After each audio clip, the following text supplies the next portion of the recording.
Hey guys, this is James and we're back with video 18 of this series. Today we are looking at ProShares NOBL, otherwise known as NOBL. What we do is we try to determine out of these list of these ETFs, we try to determine how much of these ETFs we need to own in our portfolios to hit $1,000 a month in dividends. And today we're looking at NOBL. Once we finish this series here of 30 different ETFs, we'll go ahead and take a few of the suggested in the comments ETFs.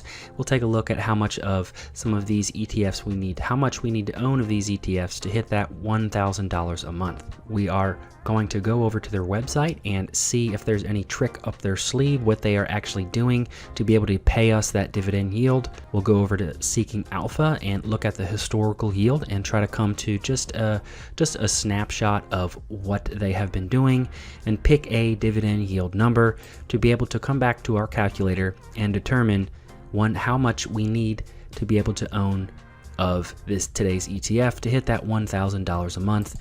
And then we'll compare today's ETF versus the S&P 500 index since the inception date of the ETF. Over on NOBL's website, NOBL is ProShares S&P 500 Dividend Aristocrats ETF. They seek investment results before fees and expenses that track the performance of the S&P 500 Dividend Aristocrats Index. So what is the Dividend Aristocrats Index?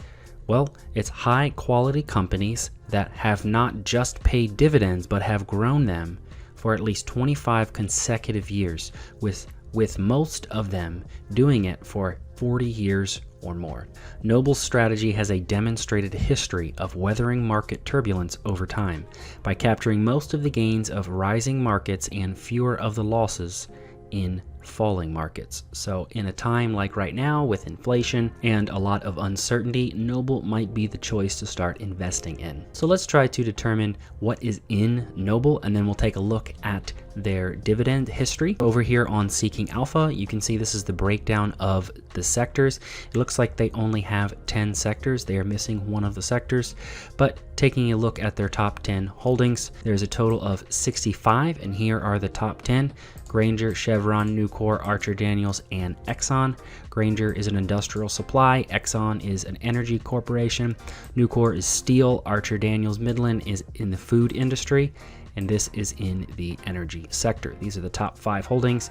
You can see that the weight of each holding is very close. And moving on to the dividends, coming over at just looking at the dividend history payout, if we click the max view, the first dividend was paid out in December of 2013, and ever since then it has not continued to go up. There has been some drops over the course of the past 9 years, but we see that overall we can see a trend from up, from left to right. So let's take a look at the daily historical dividend yield chart, and we can see the 12-month trailing yield over the past 2 years or so is hovering around 2%. So let's go ahead and use 2% for our calculation. And we're going to come over to our compound interest analysis calculator, and we're just going to take a look at a few of the boxes in here.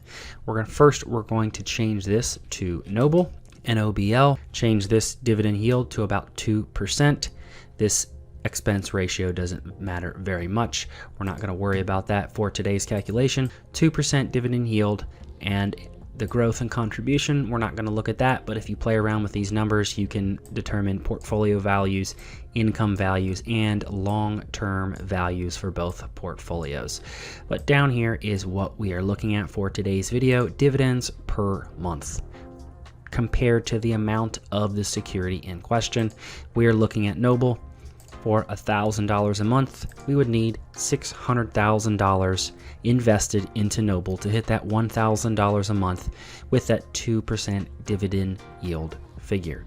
Coming over to Portfolio Visualizer and comparing NOBL to SPY. So NOBL is ProShares S&P 500 Dividend Aristocrats ETF, and SPY is Spider's S&P 500 ETF Trust, one of the most popular S&P 500 ETFs out there. If we started with $500,000, the final balance as of today, if we were to start around October of 2013, which was the inception date of NOBL, it looks like the SPY would have outperformed NOBL over that time period, but they are fairly close, with SPY coming out an extra 1% per year growth rate.